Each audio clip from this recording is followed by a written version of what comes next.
Everybody knows Howard. Everybody knows Ted. You don't know me. I'm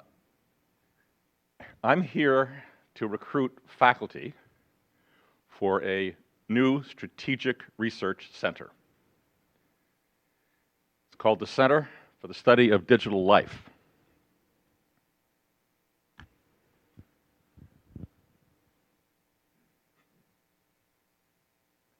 I'd like you to keep a lyric in your minds as I'm giving this short presentation, because this is all about context. So think about the context for this lyric. I'd like to sing a song of great political and social import. So try to remember the artist who started the song that way, and then try to remember what the final phrase is for context.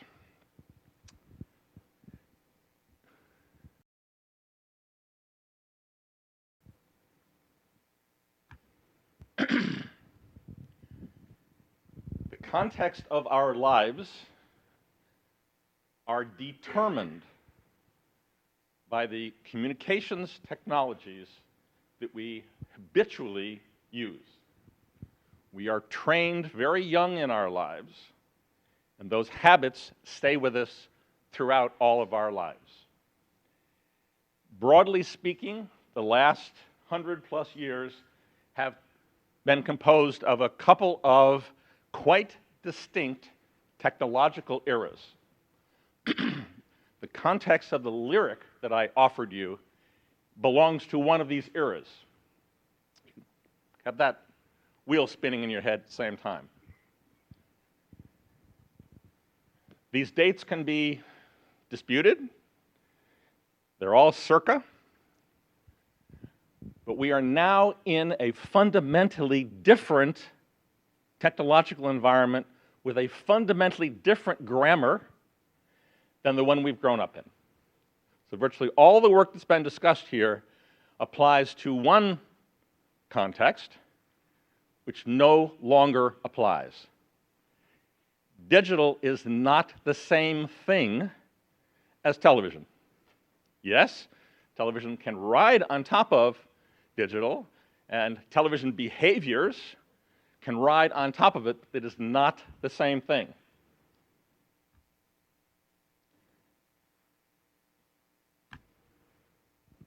I'm now going to give you a series of categories that I then will apply to those technological eras. First off, the economy. Any economists in the room? You know that economists are taught that technology doesn't matter. It is an externality. There isn't a single economic model that has ever been built. World Bank, Defense Department, billions of dollars spent on models. There isn't a single model that's ever been built with the assumption that things can change when the technological environment changes. So this sequence, industrial, post-industrial, robo-industrial, so these are just words. You can ask me questions about them later. I won't elaborate. I'll try to run through this quickly. Very important. The labor participation rate today in the United States is 60-60. 60% of men and 60% of women currently have jobs. By the way, they're mostly not full-time jobs. They're collections of part-time jobs, but still. Commerce Department considers it 60-60. That number was 90-30 in 1960, in the industrial era, end of the industrial era. We are moving into a world in which 30% of men and 30% of women will have jobs. What will they do with themselves? You should be asking yourself.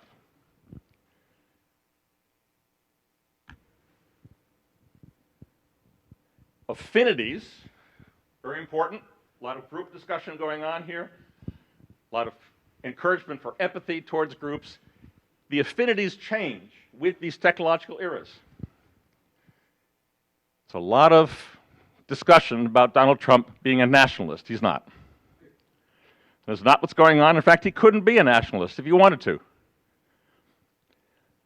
What's most important about this, though, is that we are not globalists anymore. The global citizen is gone.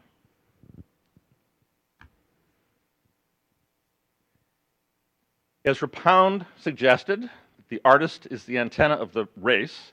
Marshall McLuhan picked up on that and advertised that phrase. We aren't postmodern anymore. We're moving into a completely new artistic phase. Anders likes the fact that I call this lyric.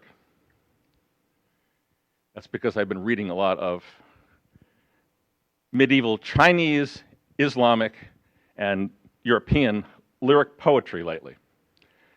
That's much closer to where we're going in art than I think most would suggest. So the psychology, overall psychology, shifts as well. It is impossible, and has been throughout our entire lives, to promote propaganda. It doesn't work. We lived in a world of memes. But that's gone also.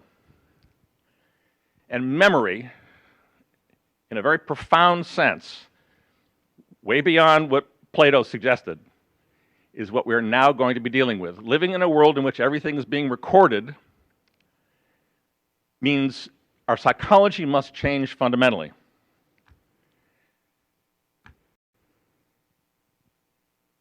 We're all very familiar with, I presume in this room, Joseph Campbell. You might or might not know Joseph Campbell was hired by Dick Ebersol to formulate Monday Night Football. That is a mythic contest. It is totally appropriate for the television era. It makes no sense now at all. No wonder the NFL is behaving the way they do. So to summarize, the grammar, structure of these technological eras in these 6 categories. Just to remind you, you've all seen this information. The radio era, some of us are old enough to have been born in that. I'm 68, so I was sort of right on the edge of this. But in the United States, it's long gone. Other parts of the world, it is not. The world is not uniform in any sense about these technological eras. Television era, that's ours era. We grew up in all of our activities, virtually all the speeches that are given here, and the reason why the age in this room is what it is because it represents that era. The digital era is fundamentally different already. 2000 may be too late. It probably occurred long before that. There's really no need to be a futurist. As Marshall McLuhan said, I'm very happy to predict the future just as long as it's already happened. Has anybody figured out what that lyric came from? Who sang that lyric? It was Janis Joplin, and it's the beginning of a song that goes, "Oh Lord, won't you buy me a Mercedes-Benz?" That context is no longer our context.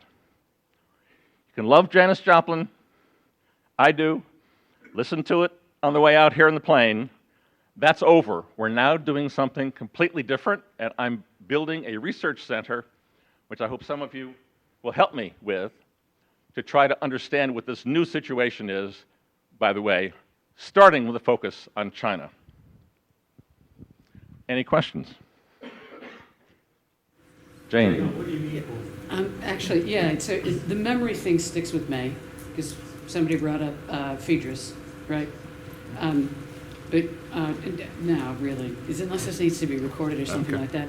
How does this square with so memory is a problem if you read The Mind of a Mnemonist, if A.R. Luria's wonderful work, right? We have a problem with a guy who can't forget things. What happens in a culture where you can't forget things? I mean, we've got Holocaust deniers, so we think memory is always a good thing. And actually, the guy in The Mind of a Mnemonist is not a mnemonist, it's not a trick. he's cursed with this enormous memory, Correct. right?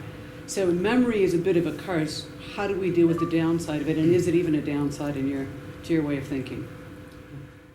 I try to not think in terms of good, bad, upside, downside, and so forth.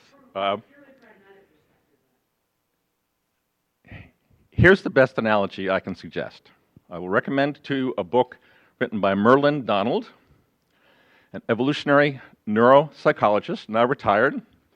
His last job was the head of the psychology department at Case Western. The title of the book is The Origins of the Modern Mind, in which he suggests that humanity has gone through 3 major phases since we evolved 200,000 years ago: mimetic, mythic, and symbolic.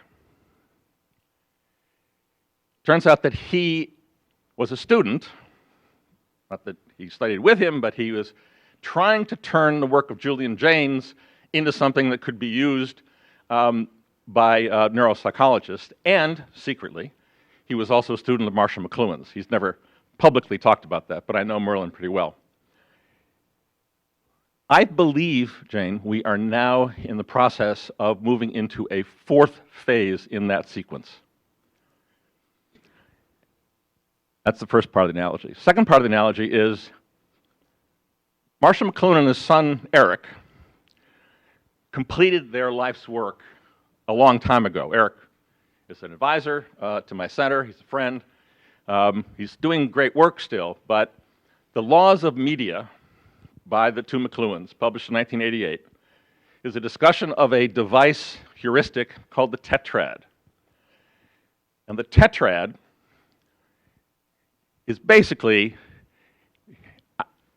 the way that Marshall McLuhan gave the middle finger to Hegel, Marx, and the rest of them with their synthesis, antithesis, thesis, antithesis, and synthesis. The 4th quadrant is called retrieval. So my answer to your question is, what is going to happen to us is we're going to remember all sorts of things that we thought we'd forgotten.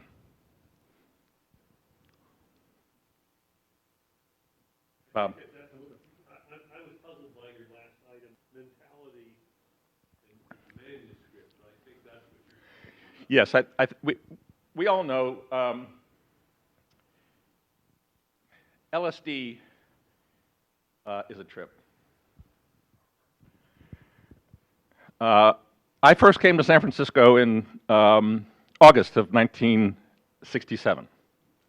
I was 19 years old. I drove nonstop from Madison, Wisconsin, where I grew up, and wound up in Haight-Ashbury. Tried to get some LSD. California had just, only state, the country hadn't done it yet, but California, the state, had made it illegal. I couldn't find any. I had to go back to Madison, and I took my first trip in September of '67. What does that do to you? What does that technology do to you? And the answer is it retrieves the mythic. We're now in the process of retrieving the medieval. Why don't you elaborate on that a little bit? This retrieval process, which is obviously not a recapitulation, it isn't a exact re-experiencing, probably the best description of this is in a book by Walter Ong, who was a student of Marshall McLuhan's. The title of the book is Orality and Literacy, in which he coins the term secondary orality. We've been living under secondary orality. We are now moving into a world of secondary literacy. Orality, but oral and oral were both used by him. So what are the Chinese doing right now? What is the biggest construction project in the history of humanity? Bigger than the Great Wall? No, it's called One Road, One Belt, and the Silk Road, a medieval phenomenon, is now being built all the way across Asia. I will suggest to you, to be provocative, Donald Trump is today's version of a cathedral builder. Cathedral builder. And the fact that he suggested a wall is a very medieval suggestion. Thank you very much. On that note.